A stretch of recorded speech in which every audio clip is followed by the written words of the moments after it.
Sementara itu, setelah dilakukan vaksinasi tahap 1 dan 2, pemerintah kembali menerapkan bagi masyarakat melakukan vaksinasi tahap 3 atau booster.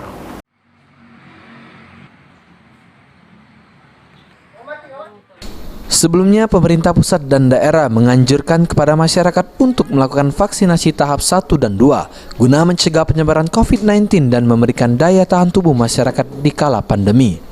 Setelah vaksinasi 1 dan 2, pemerintah kembali mengajak masyarakat untuk mengikuti vaksinasi tahap 3 atau booster, tetap dengan alasan yang sama agar memberikan daya tahan tubuh terhadap serangan COVID-19 dan mencegah penyebaran lebih luas.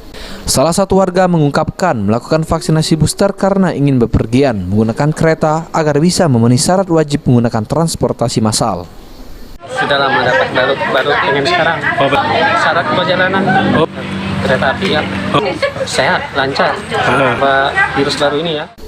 Sebagian warga melakukan vaksinasi booster untuk memenuhi persyaratan yang diwajibkan pemerintah untuk melakukan perjalanan, mengurus administrasi dan lain sebagainya.